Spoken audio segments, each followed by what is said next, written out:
فرماتے تھے اور اللہ کی بارگاہ میں دعا کرتے تھے کہ اے اللہ ہمارے لیے رجب اور شعبان میں برکت عطا فرما اور عافیت کے ساتھ ہم کو رمضان نصیب فرما۔ اللہ سے یہ دعائیں مانگا کرتے تھے۔ اور اسی کے ساتھ ساتھ رجب کے اس مبارک مہینے میں معراج کا واقعہ بھی پیش آیا۔ خطبے میں جو آیت میں نے پڑھی سورہ بنی اسرائیل 15ویں پارے کی پہلی آیت ہے، جس میں اللہ تعالیٰ نے اس واقعے کا ذکر فرمایا ہے، معراج کے واقعے کا تذکرہ فرمایا ہے۔ مسجد حرام سے، بیت اللہ اور کعبۃ اللہ سے، مکہ مکرمہ سے یہ سفر شروع ہوا، وہاں سے لے کر بیت المقدس تک، پھر وہاں سے عرش معلیٰ تک یہ سفر طے پایا۔ مشہور قول کے مطابق 27 رجب سن 11 نبوی کو، سن 11 نبوی کی شب میں اللہ کے رسول علیہ السلام ام ہانی رضی اللہ تعالی عنہ کے گھر میں آرام فرما رہے تھے۔ خلاف معمول جبرائیل امین فرشتوں کی ایک جماعت کے ساتھ چھت پر سے تشریف لائے اور آ کر اللہ کے نبی علیہ السلام کو جگایا اور آپ علیہ السلام کو لے کر مسجد حرام تشریف لائے۔ وہاں اللہ کے نبی علیہ السلام کے سینے مبارک کو نکالا گیا، آپ کے قلب اطہر کو زمزم کے پانی سے دھویا گیا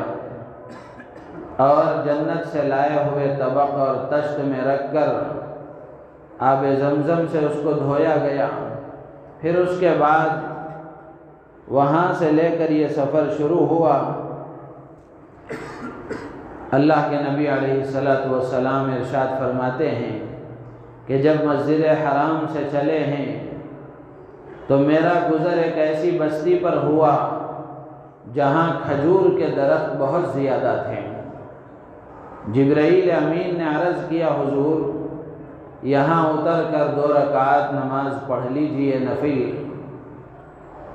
اللہ کے نبی علیہ السلام سے حضرت جبرائیل نے گزارش کی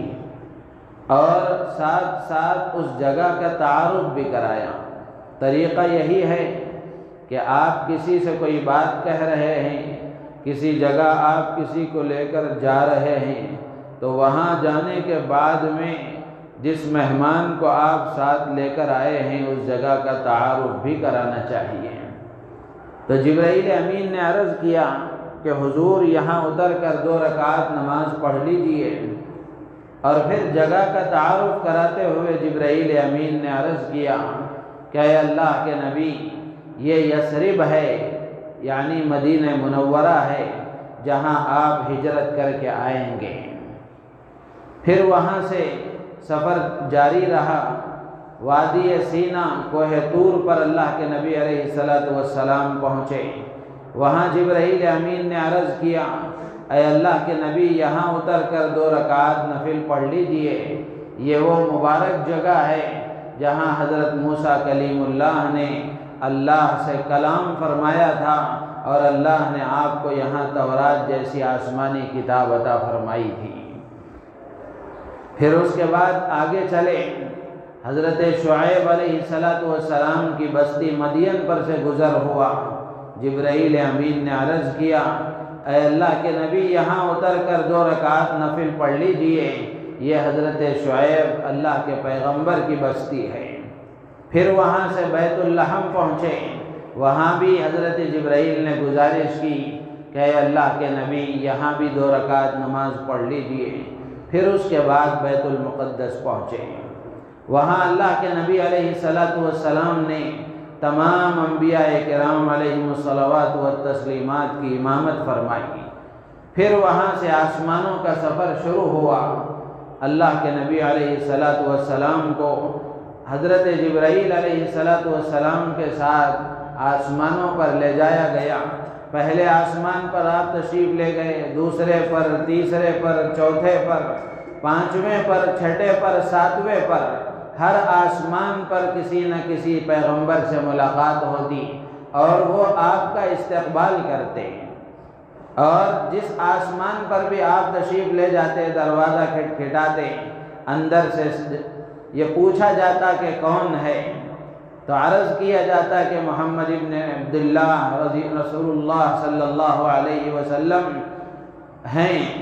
تو پھر فرشتے کہتے حضور اکرم صلی اللہ علیہ وسلم کی آمد پر آپ کے لیے دروازہ کھولا جاتا، اور پھر آپ پہلے آسمان پر، وہاں بھی آپ نے نبیوں سے ملاقات فرمائی، دوسرے پر، تیسرے پر، اسی طرح ساتویں آسمان تک آپ نے حضرات انبیاء کرام علیہ السلام سے ملاقات فرمائی، سب نے آپ کا استقبال کیا، اور جب ساتویں آسمان پر آپ پہنچے ہیں، پھر اس کے بعد سدرۃ المنتہا تک پہنچے ہیں، اب اس کے بعد جبرائیل امین نے عرض کیا کہ اے اللہ کے نبی، یہاں تک ہی میں آ سکتا ہوں، اس کے آگے ایک قدم بھی بڑھا نہیں سکتا، اب آپ اکیلے تنہا آگے تشریف لے جائیں۔ تو چنانچہ اللہ کے نبی علیہ السلام عرش معلیٰ تک پہنچے۔ تو یہ ایک مختصر تفصیل ہے، ورنہ بڑی مختصر وضاحت ہے، ورنہ اس واقعے کی بڑی لمبی تفصیلات ہیں، مسلمانوں کو چاہیے کہ وہ اس کو معلوم کرنے کی کوشش کریں۔ اور یہ واقعہ معراج اللہ کے نبی علیہ السلام کے معجزات میں سے ایک معجزہ ہے۔ اللہ تعالیٰ نے ہر پیغمبر کو کچھ نہ کچھ معجزات عطا فرمائے، اور میرے اور آپ کے آقا امام الانبیاء حضرت محمد الرسول اللہ صلی اللہ علیہ وسلم کو بھی اللہ تعالیٰ نے بہت سارے معجزات عطا فرمائے۔ انہی معجزات میں سے ایک عظیم الشان اور شاندار معجزہ معراج کی شکل میں بھی اللہ نے عطا فرمایا، اور یہ معجزہ ایسا ہے جو آپ سے پہلے کسی نبی کو عطا نہیں ہوا، یہ آپ ہی کی خصوصیت ہے اور آپ ہی کی شان ہے۔ تو یہ معراج کا واقعہ بڑا عظیم الشان واقعہ ہے، اس کے پس منظر میں اگر ہم جائیں گے تو بڑی لمبی تفصیلات ہے کہ یہ واقعہ جس وقت میں پیش آیا تھا اس وقت میں کیا حالات تھے اور کن حالات میں یہ واقعہ پیش آیا۔ کتابوں میں لکھا ہے، وہ بات بھی عرض کر دی جائے جب بات آ چکی ہے، کتابوں میں لکھا ہے کہ اللہ کے رسول علیہ السلام نے جب نبوت کا اعلان فرمایا، چاروں طرف سے آپ کے لیے زمین تنگ کر دی گئی، مخالفتوں کا سلسلہ شروع ہو گیا، اور آپ کے ماننے والوں کے لیے زمین پر رہنا دشوار ہو گیا۔ ایسے وقت میں دو ہی سہارے ظاہری تھے جو اللہ کے نبی علیہ السلام کے لیے ایک ڈھال بنے ہوئے تھے۔ ایک آپ کے چچا ابو طالب تھے، جن کی وجہ سے سرداران قریش اور کفار مکہ اللہ کے نبی علیہ السلام کو کھل کر تکلیف نہیں پہنچا سکتے تھے، چونکہ ابو طالب مکے کے بڑے لوگوں میں تھے، تو ان کی وجہ سے اور چچا حضور انور صلی اللہ علیہ وسلم کی پوری حمایت میں اور آپ کی پوری حفاظت فرمایا کرتے تھے،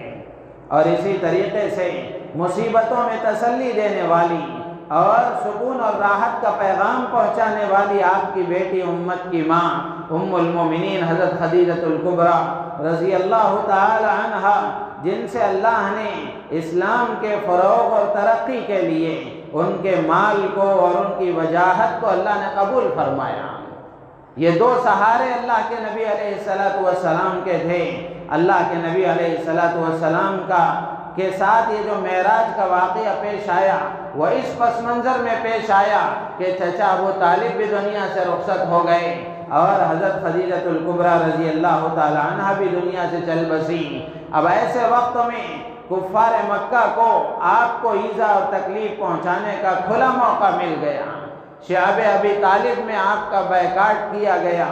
اور اللہ کے نبی علیہ السلام جب یہ ظاہری سہارے ٹوٹ چکے، ختم ہو گئے، اللہ کے نبی علیہ السلام نے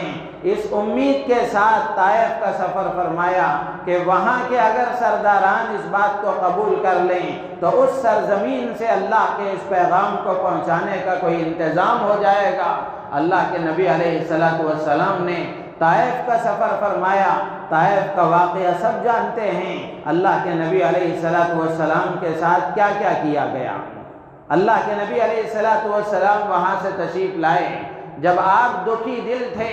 اور آپ پر ہر طرح سے مخالفتیں تھیں اور ہر طرف سے پریشانیاں تھیں۔ اللہ تبارک و تعالی نے تسلی کے لیے آپ کو آسمانوں پر بلایا۔ اللہ نے آپ کو تسلی دینے کے لیے اور آپ کے اس دکھ کو ہلکا کرنے کے لیے اور آپ کی پریشانیوں کو کم کرنے کے لیے اللہ تبارک و تعالی نے اپنے پیغمبر حضرت محمد الرسول اللہ صلی اللہ علیہ وسلم کو آسمانوں پر بلایا۔ قیامت تک کے لیے یہی اصول رہے گا کہ اللہ کو ماننے والے اور اللہ کے سچے اور وفادار بندے جب اللہ کے پیغام کو دنیا میں پہنچانے کے لیے کھڑے ہوتے ہیں اور ان کی مخالفتیں کی جاتی ہیں، ان کو ایذائیں دی جاتی ہیں، ان کو ستایا جاتا ہے، اللہ کا نظام غیبی وجود میں آتا ہے اور اللہ تبارک و تعالی اپنے بندوں کی دستگیری فرماتے ہیں۔ اللہ تعالیٰ اپنے بندوں کی دستگیری فرماتے ہیں۔ جو اللہ کا پیغام اللہ کے بندوں تک پہنچانے میں لگا رہے، اللہ تعالیٰ اس کو تنہا چھوڑ دیں، ایسا ہو نہیں سکتا۔ یہ قیامت تک کے لیے اللہ کا نظام ہے اور یہ قیامت تک کے لیے اللہ کا ضابطہ ہے۔ تو میرے عزیز و دوست بزرگوں، یہ معراج کا واقعہ اس پس منظر میں پیش آیا۔ ایک پہلو معراج کے واقعہ کا یہ بھی ہے کہ ایسی مصیبتوں میں آپ کے دکھ کو ہلکا کرنے کے لیے اللہ نے آپ کو آسمانوں پر بلایا، اور دوسرا پہلو یہ ہے کہ آپ کی عظمت کو اور آپ کی شان کو بلند کرنے کے لیے تمام انبیاء کرام علیہ السلام پر آپ کو فوقیت دینے کے لیے اور آپ کی شان کو بلند کرنے کے لیے اللہ تبارک و تعالی نے آپ کو آسمانوں پر بلایا۔ یہ وہ خصوصی امتیاز ہے جو اللہ کے نبی علیہ السلام ہی کو عطا ہوا ہے، کسی اور کو یہ خصوصیت حاصل نہیں ہے۔ تو میرے عزیز و دوست بزرگوں، جب اللہ تعالیٰ نے آپ کو آسمانوں پر بلایا تو اس وقت میں اللہ تبارک و تعالیٰ نے آپ کو جنت کی بھی سیر کرائی، جہنم کے بھی نظارے دکھائے، وہاں کے عذابات کو بھی آپ نے اپنی سر کی آنکھوں سے دیکھا اور جنت کی نعمتوں کو بھی آپ نے اپنی آنکھوں سے دیکھا۔ علماء نے لکھا ہے کہ معراج کا یہ واقعہ اللہ کے نبی علیہ السلام کو جنت کی سیر کرانے اور جہنم کے نظارے دکھانے سے وہ آخرت، جنت اور جہنم، وہاں کی تکلیفوں اور وہاں کی نعمتوں، وہاں کی راحتوں، وہاں کی مصیبتوں کا یقینی ہونا معلوم ہوتا ہے۔ ویسے اللہ کے نبی نے جب بیان فرما دیا تو آپ کا ماننے والا اس میں ذرا برابر شک نہیں کر سکتا، لیکن اللہ کے نبی علیہ السلام نے صرف زبانی ہی نہیں بیان فرمایا، بلکہ اللہ کے نبی نے اپنے سر کی آنکھوں سے دیکھ کر اس کا مشاہدہ کر کے قیامت تک آنے والے انسانوں کو یہ پیغام دیا کہ جو سزائیں میں نے تمہیں بتائی ہیں، جن نعمتوں کی بشارتیں میں نے تمہیں سنائی ہیں، یہ وہ چیزیں ہیں جو صرف میں نے سن کر یا وحی کے ذریعے سے معلوم کر کے ہی نہیں بلکہ اپنی سر کی آنکھوں سے دیکھ کر تمہیں بتایا ہے۔ تو میرے عزیز و دوست بزرگوں، اس معراج کے واقعے کے ذریعے سے آخرت کا یقینی ہونا معلوم ہوتا ہے، جنت کا یقینی ہونا معلوم ہوتا ہے، جنت کی نعمتوں کا یقینی ہونا معلوم ہوتا ہے، جنت کی راحتوں کا یقینی ہونا معلوم ہوتا ہے، جہنم کا یقینی ہونا معلوم ہوتا ہے، جہنم کی پریشانیوں، تکلیفوں اور مصیبتوں کا، وہاں کی سزاؤں اور وہاں کے عذابات کا یقینی ہونا معلوم ہوتا ہے۔ تو اللہ کے نبی علیہ السلام نے اس واقعے میں پیش آنے والے اور وہاں معراج کے سفر میں پیش آنے والے واقعات کو اللہ کے نبی علیہ السلام نے اپنی امت کے سامنے بیان فرمایا۔ تو اس وقت جو مجھے عرض کرنا ہے وہ یہ ہے کہ اللہ کے نبی علیہ السلام نے جہنم کے نظارے دیکھے اور جہنم کا مشاہدہ فرمایا تو وہاں اللہ کے نبی علیہ الصلوۃ والسلام نے جو جو واقعات دیکھے، جو جو حالات دیکھے، ان حالات کو عرض کرنا ہے۔ عرض کرنے کا مقصد یہ ہے کہ صرف ہمارے علم میں اضافہ ہو یا ہمارے کانوں کو لذت محسوس ہو، عرض کرنے کا صرف مقصد یہ نہیں ہے۔ عرض کرنے کا مقصد یہ ہے کہ میں اور آپ اپنی زندگی کو ٹٹول کر کے دیکھیں، اپنی زندگی کا جائزہ لے کر کے دیکھیں، کیا وہ غلط کام، وہ گناہ جن کی سزائیں اللہ کے نبی علیہ الصلوۃ والسلام نے بیان فرمائی اور معراج کے سفر میں ان سزاؤں کا ظاہری نظارہ اور مشاہدہ اللہ کے نبی علیہ الصلوۃ والسلام نے اپنی سر کی آنکھوں سے فرمایا، کیا وہ گناہ میری زندگی میں ہیں یا نہیں ہیں؟ کیا میں ان گناہوں میں مبتلا ہوں؟ یہ ہر آدمی اپنا جائزہ لے۔ دین کی بات سننے کا یہی مقصد ہے، دین کی بات سنانے کا یہی مقصد ہے کہ سننے والا ہو کہ سنانے والا ہو اپنی زندگی کا جائزہ لے کر کے دیکھیں، جن کاموں کے کرنے کا اس میں حکم دیا جا رہا ہے، جن کاموں کے کرنے کی ترغیب دی جا رہی ہے، سننے والا اور سنانے والا اپنی زندگی میں دیکھے کہ وہ کام میری زندگی میں ہے کہ نہیں ہے۔ نہیں ہے تو لانے کی کوشش کریں، ہیں تو اللہ کا شکر ادا کر کے استقامت کی دعا کریں۔ اور جن کاموں سے بچنے کے لیے کہا جا رہا ہے، جن گناہوں سے اپنے آپ کو دور رکھنے کا پیغام دیا جا رہا ہے، ان کو سننے کے بعد آدمی اپنی زندگی کا جائزہ لے کر کے دیکھے کہ جن گناہوں کے بارے میں بتایا جا رہا ہے کہیں میں ان گناہوں میں تو مبتلا نہیں ہوں۔ آدمی جائزہ لے گا تو اس کو پتہ چلے گا دو حال سے خالی نہیں ہیں، یا تو وہ ان گناہوں میں مبتلا ہے یا گناہوں میں مبتلا نہیں ہے۔ اگر گناہوں سے اللہ نے دور رکھا ہے، ان گناہوں میں اللہ نے ہمیں مبتلا نہیں کیا ہے، تو اللہ کا شکر ادا کرتے ہوئے آگے اللہ سے توفیق مزید مانگنا چاہیے۔ اے اللہ، جیسے آپ نے آج تک ان گناہوں سے دور رکھا ہے، زندگی کی آخری سانس تک بھی بچانے کے فیصلے فرما۔ اور اگر خدا نخواستہ ہم گناہوں میں مبتلا ہو گئے، کسی وجہ سے ہم ان گناہوں کے شکار ہو گئے، ان گناہوں کے کرنے والے اگر ہم ہوئے ہیں، تو اللہ سے توبہ اور استغفار کر کے آگے کی زندگی میں ان گناہوں سے بچنے کی توفیق اللہ سے مانگنا چاہیے۔ تو میرے عزیز و دوست و بزرگوں، اس لیے یہ باتیں عرض کی جاتی ہیں، دین کی ہر بات اسی مقصد سے سننا چاہیے، دین کی ہر بات اسی نیت سے سننی چاہیے۔ اور اگر صرف کانوں کے مزے کے لیے یا پھر اپنے معلومات میں اضافے کے لیے، عمل کے ارادے کے بغیر، زندگی میں اس کی کچھ حرکت ہوئے بغیر دین کی بات اگر ہم نے سنی ہے، تو پھر یہ ہمارے لیے وبال بنے گی، پھر یہ ہمارے لیے وبال بنے گی۔ یعنی بات یہ ہوگی کہ معلوم ہونے کے بعد بھی،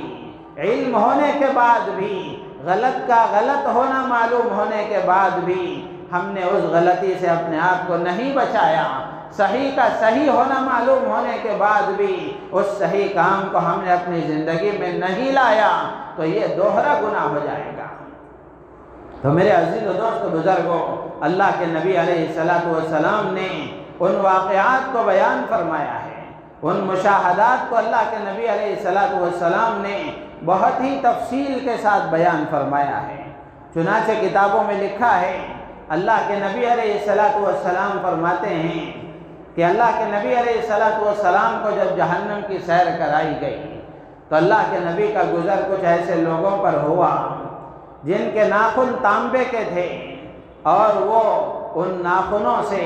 اپنے چہروں کو اور اپنے سینوں کو چھیل رہے تھے۔ کتنا خطرناک منظر ہوگا، ہم تھوڑی دیر تصور کر کے دیکھیں کہ کیسا وہ عجیب منظر ہوگا۔ اللہ کے نبی علیہ الصلوۃ والسلام نے دیکھا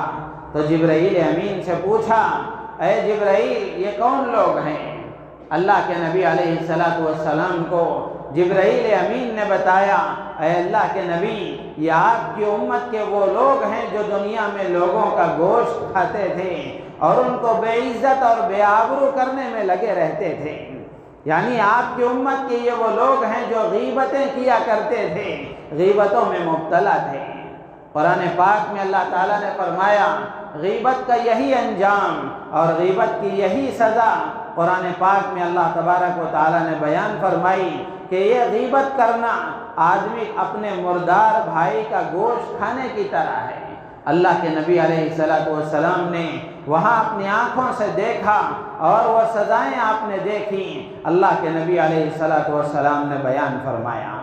میرے عزیز و دوست و بزرگوں، میں اور آپ اپنی زندگی کا جائزہ لے کر کے دیکھیں کہ کیا اس گناہ میں مبتلا ہوں، آپ مبتلا ہیں۔ ہم اپنی زندگی کا جائزہ لے کر کے اس گناہ سے اپنے آپ کو بچانے کی کوشش کریں۔ جس دور سے ہم گزر رہے ہیں اس دور میں غیبت کوئی گناہ ہی سمجھا نہیں جا رہا ہے، غیبت کوئی گناہ ہی نہیں سمجھا جا رہا ہے۔ پڑھے لکھے ان پڑھ، جاننے والے نہ جاننے والے، دیندار اور بے دین سب اس گناہ میں مبتلا ہیں۔ نہ مسجدیں محفوظ ہیں، نہ مدرسے محفوظ ہیں، نہ بازار محفوظ ہیں، کوئی جگہ محفوظ نہیں ہے جہاں یہ کام نہ ہوتا ہو۔ میرے عزیز و دوست بزرگوں، لیکن بڑا سخت گناہ ہے، بڑا سخت گناہ ہے۔ ہم میں سے ہر ایک کو اس گناہ سے بچانے کی اپنے آپ کو فکر کرنی چاہیے۔ اللہ کے نبی علیہ السلام نے ایک حدیث میں فرمایا الغیبت اشد من الزنا، کہ غیبت زنا سے زیادہ بری چیز ہے، غیبت زنا سے زیادہ بری چیز ہے۔ اور اس غیبت کی وجہ سے آدمی غیبت کرتا ہے تو جس کی غیبت کر رہا ہے اس پر احسان کر رہا ہے، اس لیے کہ اپنے وہ گناہ تو مول ہی رہا ہے، اس کو نیکیاں دے رہا ہے۔ تو میرے عزیز و دوست و بزرگوں، غیبت سے اپنے آپ کو بچانے کی کوشش کرنا چاہیے۔ اللہ کے نبی علیہ السلام نے اس کا مشاہدہ فرما کر ہم سب کو یہ تعلیم دی ہے اور قیامت تک آنے والے انسانوں کو یہ بتایا ہے کہ یہ گناہ کبیرہ ہے اور سخت گناہ ہے، اللہ کو سخت ناپسند ہے۔ اس لیے اس گناہ سے اپنے آپ کو بچانے کی فکر کرنا چاہیے۔ ہم اللہ سے دعا کریں، بچنے کی کوشش کریں اور اللہ سے دعائیں بھی مانگیں، توفیق بھی مانگیں کہ اللہ تعالیٰ اس بھیانک اور خطرناک اس گناہ کبیرہ سے بچنے کی ہمیں توفیق عطا فرما۔ اس سے بچنے کا آسان راستہ یہی ہے کہ دو آدمی بیٹھے ہوئے ہیں تو تیسرے کا تذکرہ نہ کیا جائے، تیسرے کا تذکرہ نہ کیا جائے، برائی کے ساتھ تیسرے کا تذکرہ نہ کیا جائے، یہی بچنے کا آسان راستہ ہے۔ آدمی تیسرے کا تذکرہ کرتا ہے تو وہاں سے ہی راستہ کھلتا ہے۔ تو جو موجود ہے، جو سامنے ہے، انہی کے بارے میں بات کی جائے، جو غیر حاضر ہے، غیر موجود ہے، اس کے بارے میں اچھائی کے ساتھ آپ تذکرہ کریں گے اور بھلائی کا آپ تذکرہ کریں گے، حسن ظن کی بنیاد پر ثواب ملے گا، اور اگر برائی کے ساتھ تذکرہ کریں گے تو غیبت کا عذاب ملے گا، اس کا وبال ملے گا۔ تو اس لیے غیبت سے اپنے آپ کو بچانے کی کوشش کرنا چاہیے، ورنہ یہ ہوگا کہ ہم جہاں خیر کے کام کر رہے ہیں، نیک اعمال کر رہے ہیں، اس غیبت کی وجہ سے وہ سارے نیک کاموں پر پانی پھرتا چلا جائے گا۔ تو اللہ کے نبی علیہ السلام نے وہاں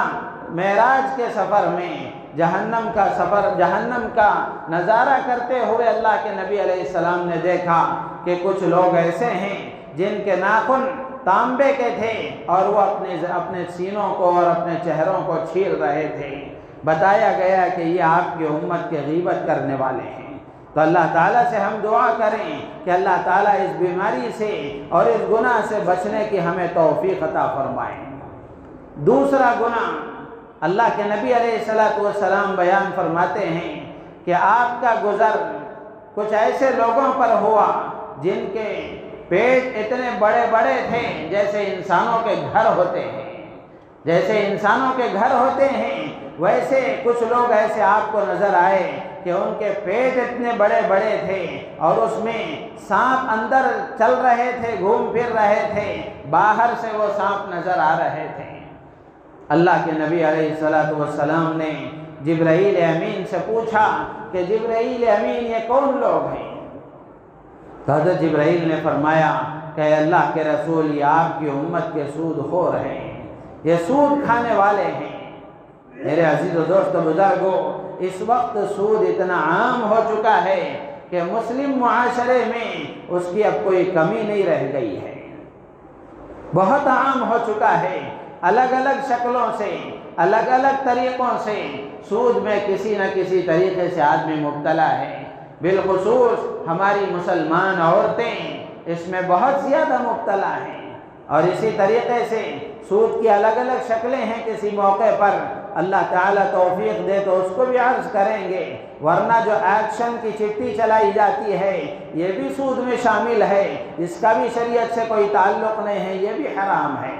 یہ تو عام ہو چکا ہے۔ اور اس کے علاوہ ہر محلے میں آپ کو نظر آئیں گے کہ سونا گروی میں رکھا ہوا ہے، سود پر قرض لیے ہوئے ہیں، یا کچھ لوگ ایسے بھی ہیں جو سود پر ہی قرض دیتے ہیں۔ میرے عزیز و دوست و بزرگوں، سود سے اپنے آپ کو بچانے کی کوشش کرنا چاہیے۔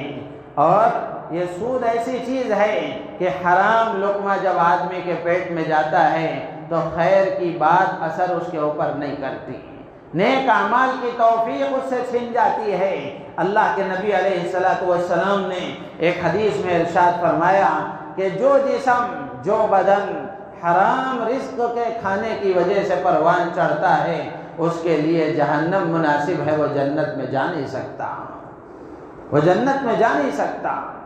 تو ہم میں سے ہر ایک کو اپنا جائزہ لینا چاہیے، اللہ نے اس سے محفوظ رکھا ہے، اللہ کا شکر ادا کرنا چاہیے۔ اور اگر کسی وجہ سے، مجبوری کی وجہ سے یا کسی اور وجہ سے، یا نہ معلوم ہونے کی وجہ سے، یا پھر کسی اور وجہ سے سودی قرضوں میں، سودی کاروباروں میں اگر ہم لگے ہوئے ہیں تو اپنے آپ کو اس سے دور رکھنا چاہیے، اپنے آپ کو اس سے دور رکھنا چاہیے۔ حرام روزی یہ انتہائی خطرناک چیز ہے، حرام لقمہ یہ انتہائی خطرناک چیز ہے۔ بلکہ حدیث میں اللہ کے نبی علیہ السلام نے یہاں تک فرمایا کہ کوئی آدمی کوئی کپڑا پہن رہا ہے، 10 درہم کا کپڑا ہے، 9 درہم حلال کے ہیں، 1 درہم اس میں حرام کا اگر شامل ہو گیا، اللہ کے نبی نے فرمایا جب تک وہ اس کے بدن پر رہے گا اس کا کوئی عمل اللہ کے ہاں قبول نہیں ہوگا، اس کا کوئی عمل اللہ کے ہاں قبول نہیں ہوگا۔ ہم میں سے ہر ایک کو جائزہ لینا چاہیے۔ اور یہ حرام روزی، اور اس حرام روزی کی وجہ سے آدمی صدقہ بھی کرے، خیرات بھی کرے، کوئی خیر کا کام بھی کرے، ثواب تو ایک ذرہ بھی نہیں آنے کا، بلکہ الٹا اس کا وبال اس کے دماغ پر آ جاتا ہے، اس کا وبال اس کے سر آ جاتا ہے۔ حضرت سفیان ثوری رحمۃ اللہ علیہ نے بڑی اچھی مثال دے کر فرمائی کہ حرام مال سے صدقہ کرنا ایسا ہے جیسے کسی کپڑے پر پاخانہ لگا ہوا ہے، اس کو پیشاب سے دھونا۔ پاخانہ لگا ہوا ہے، آپ اگر اس کو پیشاب سے دھوئیں گے تو ظاہری طور پر وہ پاخانہ تو صاف ہو جائے گا، وہ پاخانہ تو کپڑے سے ہٹ جائے گا، لیکن کپڑا پاک نہیں ہوگا، کپڑا پاک نہیں ہوگا۔ بالکل اسی طریقے سے اگر کوئی آدمی حرام مال سے صدقہ کرتا ہے، وقتی طور پر جس غریب کو آپ نے یہ پیسے دیے ہیں اس کا کام ہو جائے گا، اس کی ضرورت پوری ہو جائے گی، لیکن صدقے کی جو برکتیں ہیں وہ تمہارے حصے میں نہیں آئیں گی۔ صدقے کا جو اجر و ثواب ہے وہ صدقہ دینے والے کو نہیں ملے گا۔ صدقے کی جو برکات ہیں اور صدقے کے جو ثمرات ہیں، دنیا میں اس کی جو برکتیں ہیں، آخرت میں جو اس کا اجر و ثواب ہے وہ اس کو نہیں ملے گا۔ تو اس لیے میرے عزیز و دوست و بزرگوں، سود سے اپنے آپ کو بچانے کی کوشش کرنا چاہیے۔ مسلمانوں میں یہ بہت عام ہو چکا ہے، بہت عام ہو چکا ہے۔ سودی قرضے، اس کا لین دین اب کوئی گناہ نہیں سمجھا جانے لگا ہے۔ اچھے خاصے دیندار لوگ بھی اس میں مبتلا ہیں۔ کارگزاریاں سنتے ہیں تو حیرت ہوتی ہے کہ ایسے آدمی 5 وقتہ نمازی ہے اور ہر اعتبار سے دین کا کام کرنے والا ہے، لیکن میرے عزیز و دوست و بزرگوں سننے میں آتا ہے کہ یہ بھی کسی نہ کسی طریقے سے سودی قرضوں میں مبتلا ہے۔ تو اللہ کے نبی علیہ السلام نے بتایا کہ یہ ان کا حشر کیا ہوگا اور قیامت کے دن ان کو کیا وبال ملے گا، کیا سزائیں ہوں گی۔ تو اس لیے اللہ سے ہمیں مانگنا چاہیے کہ اللہ حلال اور برکت والی روزی عطا فرما، کشادہ روزی عطا فرما۔ اللہ سے مانگنا چاہیے، مانگنے کی چیز ہے۔ اللہ کے نبی علیہ السلام کی بے شمار مسنون دعائیں ہیں، بے شمار مسنون دعائیں ہیں۔ اللہ کے نبی علیہ السلام کی ایک دعا موجود ہے، اللہم انی اسألک علما نافعا وعملا متقبلا ورزقا طیبا واسعا وشفاء من کل داء۔ کتنی پیاری دعا ہمارے نبی نے ہمیں سکھائی ہے۔ اے اللہ میں تجھ سے سوال کرتا ہوں نفع دینے والے علم کا، اللہم انی اسألک علما نافعا وعملا متقبلا، اے اللہ میں تجھ سے توفیق مانگتا ہوں ایسے عمل کی جو تیری بارگاہ میں قبول ہو، ایسے عمل کی توفیق مانگتا ہوں جو عمل تیری بارگاہ میں قبولیت کا درجہ حاصل کرے، ورزقا طیبا واسعا، اور حلال پاکیزہ کشادہ روزی مجھے عطا فرما۔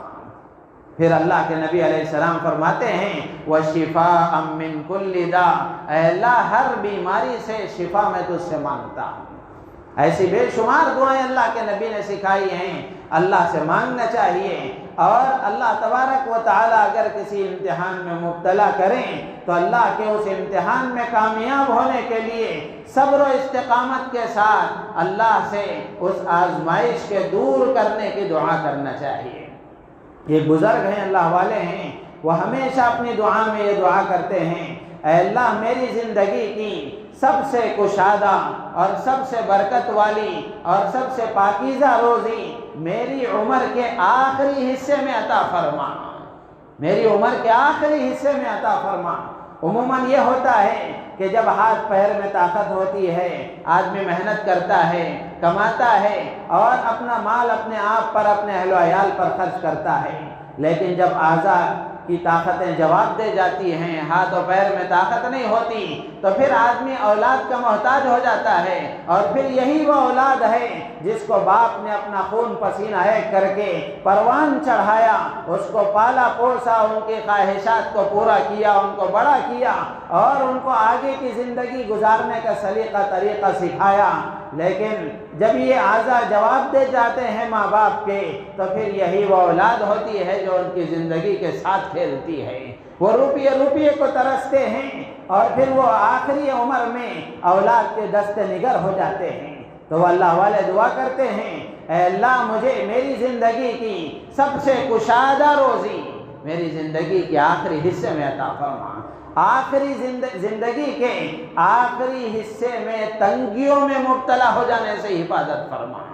اللہ سے اس کی دعائیں مانگنی چاہیے۔ تو یہ دوسرا گناہ تھا جو میں نے عرض کیا کہ سود سے اپنے آپ کو بچانا چاہیے۔ سود کا لین دین ہر حال میں حرام ہے، ہر حال میں حرام ہے، اس سے اپنے آپ کو بچانا چاہیے۔ اسی طرح تیسرا گناہ ہے، اللہ کے نبی علیہ السلام فرماتے ہیں میرا گزر کچھ ایسے لوگوں پر ہوا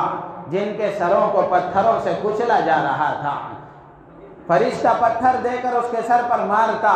اور وہ سر کچل دیا جاتا، پھر اس کے بعد پھر وہ اپنی پہلی حالت پر آ جاتا، پھر فرشتہ مارتا، پھر وہ اپنی پہلی حالت پر آ جاتا، اسی طرح ان کے سروں کو کچلا جا رہا تھا، وہ سر پھر پہلی حالت پر آ جاتے، پھر وہی عذاب ہو رہا تھا۔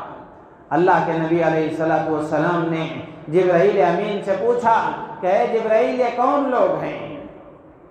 اللہ کے نبی علیہ السلام کو جبرائیل امین نے بتایا کہ اللہ کے نبی یہ آپ کی امت کے وہ لوگ ہیں جو فرض نمازوں میں سستی کرنے والے تھے، فرض نمازوں کی ادائیگی میں سستی کرنے والے تھے۔ میرے عزیز و دوست بزرگوں، مسلم معاشرے کا ہم جائزہ لے کر کے دیکھیں، 95% مسلمان ایسے ہیں جن کو نماز کا کوئی پتہ نہیں ہے، نماز پڑھنے کی ان کو توفیق نہیں ہے، جبکہ نماز یہ ایسا عظیم الشان فریضہ ہے، یہ ایسا عظیم الشان فریضہ ہے، اللہ اور بندے کے درمیان تعلق پیدا کرنے والا، اللہ کے خزانوں سے استفادہ کرنے کا طریقہ سکھانے والا عمل ہے، اپنی حاجتیں خدا کی بارگاہ میں پیش کرنے کا اور اپنے اللہ سے تعلق کے بڑھانے کا یہ عمل تھا، لیکن مسلمانوں نے اس کو بالکل ہی ترک کر دیا۔ نماز سے بہت ہم غفلت برتی ہے اور نماز سے ہم بہت زیادہ غافل ہو گئے۔ جس دن ہم نماز پڑھنے والے بن جائیں گے، حضرت مولانا یوسف صاحب رحمۃ اللہ علیہ فرمایا کرتے تھے، جس دن امت کا %.5 طبقہ 50 سے آگے بڑھ جائے گا نماز پڑھنے والا، 50% سے آگے بڑھ جائیں گے ہمارے نمازی اور نماز پڑھنے والے، اللہ تعالیٰ باطل کے غلبے کو کم کر دیں گے، باطل کے غلبے کو کم کر دیں گے۔ جمعے کا مجمع فجر میں نظر آئے، جمعے کا مجمع فجر کی نماز میں نظر آئے، اللہ تبارک و تعالیٰ باطل کی کمر توڑ دیں گے۔ تو اس لیے میرے عزیز و دوست بزرگوں، اس مجلس میں ہم طے کریں، نیت کریں، عزم کریں، ارادہ کریں، دل ہی دل میں اللہ سے توفیق مانگیں، اے اللہ اب تک جو غفلت ہو گئی سو ہو گئی، اب آئندہ ہم تجھ سے اس بات کا عہد کرتے ہیں کہ تو اپنے فضل سے مجھے توفیق عطا فرما۔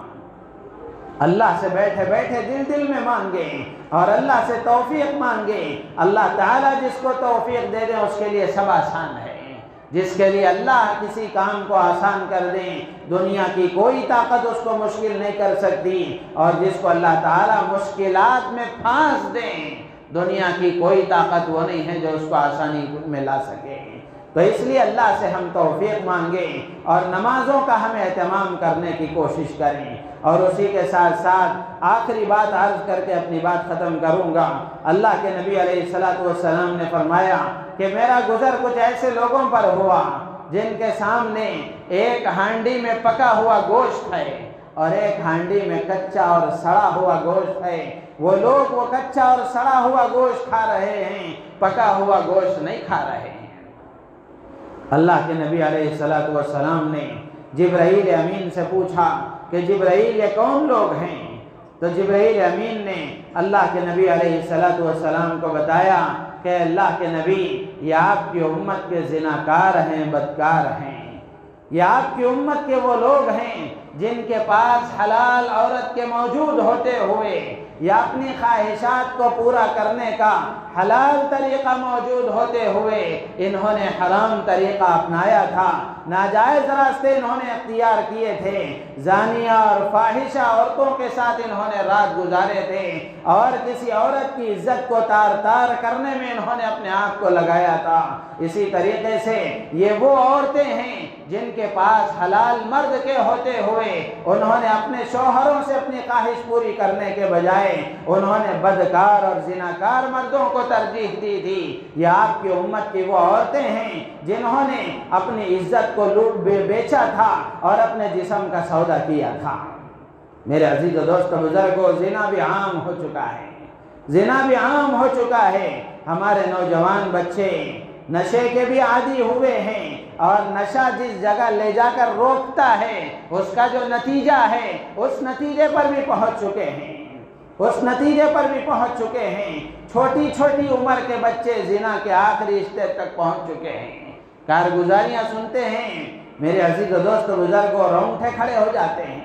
اور یہ ہماری ہی نادانی، غفلت، اپنی ذمہ داریوں کے عدم احساس کا نتیجہ ہے۔ اگر ہم نے اپنی اولاد کی صحیح تربیت کی ہوتی، زیادہ معاشرے کو سدھارنے کی کوئی ضرورت نہیں ہے۔ ہر آدمی اپنے گھر کو سدھارنے کی فکر کر لے، اپنے گھر کی تربیت کی فکر کر لے، خود بخود معاشرہ سدھر جائے گا۔ بہت زیادہ باہر پھرنے کی ضرورت نہیں ہے۔ ہر آدمی اپنے گھر کی فکر کر لے کہ میں اپنی ذات کی بھی فکر کروں، اپنی بیوی کی فکر کروں، اپنے بچوں کی فکر کروں، لڑکوں کی، لڑکیوں کی فکر کروں، گھر میں ماں باپ ہیں ان کی فکر کروں، اپنے خاندان کے افراد کی فکر کروں۔ اتنا کام اگر میں نے کر لیا تو خود بخود معاشرہ سدھر جائے گا۔ ہر آدمی اس کی کوشش کرے۔ آج یہ چیز بہت عام ہے۔ زنا کے جو اسباب ہیں وہ اسباب پھیلے ہوئے ہیں۔ ان اسباب میں سے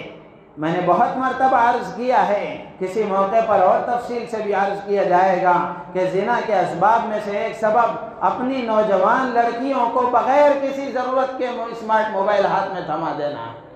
کہ وہ اس کے ذریعے سے کس سے دوستی کر رہی ہے، کس سے بات چیت کر رہی ہے، کس سے اپنا تعلق بڑھا رہی ہے۔ ماں باپ اس سے غافل ہیں، ماں باپ اس سے غافل ہیں۔ تو اس لیے اپنی اولاد کی فکر کریں۔ بچے چاہے جیسے ہوں، ان کی یہ آپ کے پاس اللہ کی طرف سے امانت ہیں، ان کی دینی رہبری کرنا، ان کی دینی تربیت کرنا یہ ماں باپ کا فریضہ ہے۔ اگر اس فریضے میں کوئی کوتاہی ہو گئی، اگر آپ تہجد گزار ہیں، اگر آپ پہلے صف کے نمازی ہیں، اگر آپ نوافل کے بھی پابند ہیں، روزوں کے بھی پابند ہیں اور پورے 100% دیندار ہیں، لیکن اولاد کی تربیت میں اگر کمی رہ گئی تو پھر اللہ کے ہاں اس ایک جرم میں پکڑے جائیں گے،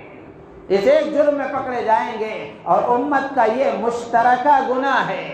یہ مشترکہ گناہ ہے کہ دیندار اور بے دین سب اس میں مبتلا ہیں، الا ماشاءاللہ اللہ کے کچھ بندے آپ کو وہ ملیں گے جن کو اپنے گھر کی فکر ہے، اپنی اولاد کی فکر ہے، اپنے بچوں بچیوں کی فکر ہے، اپنی بیوی کی فکر ہے۔ آج بھی دنیا میں آپ کو ایسے لوگ ملیں گے اور موجود ہیں جن کے صدقے اللہ دنیا چلا رہا ہے کہ وہ اپنی بیوی کی فکر کر رہے ہیں، بیوی اپنی شوہر کی فکر کر رہی ہے، ماں باپ اپنے اولاد کی، اولاد اپنے ماں باپ کی فکر کر رہے ہیں، جس کے نتیجے میں گھروں میں دین کا ماحول بنا ہوا ہے۔ تو اس لیے اللہ کے نبی علیہ السلام نے یہ مشاہدات، یہ واقعات، یہ مناظر اس لیے نہیں بیان فرمائے کہ پکنک کی کوئی کارگزاری سنائی گئی ہو، بلکہ اللہ کے نبی علیہ السلام نے مجھے اور آپ کو، قیامت تک آنے والے انسانوں کو باخبر کرنے، خواب غفلت سے بیدار ہونے کے لیے اور ان گناہوں سے اپنے آپ کو دور رکھنے کے لیے اور دوسروں کو ان گناہوں سے دور رکھنے کے لیے، اپنے آپ کو تیار کرنے کے لیے اللہ کے نبی نے یہ باتیں بیان فرمائی ہیں۔ اللہ تعالیٰ سے دعا ہے اللہ تبارک و تعالی ہم تمام کو ان باتوں پر عمل کی توفیق عطا فرمائے، ہر قسم کی اللہ کی نافرمانی سے، ہر اس کام سے اللہ ہمیں بچنے کی توفیق عطا فرمائے جو اللہ کے غضب کو دعوت دینے والا، اللہ کو ناراض کرنے والا ہو۔ ہر وہ کام کرنے کے اللہ تعالیٰ مجھے آپ کو توفیق عطا فرمائے جس سے اللہ راضی اور خوش ہوتا ہو، جس سے اللہ کی رحمت بندوں کی طرف متوجہ ہوتی ہو۔ اللہ تعالیٰ ہماری نیتوں میں اخلاص پیدا فرمائے۔ آمین۔ وآخر دعوانا الحمدللہ رب العالمین۔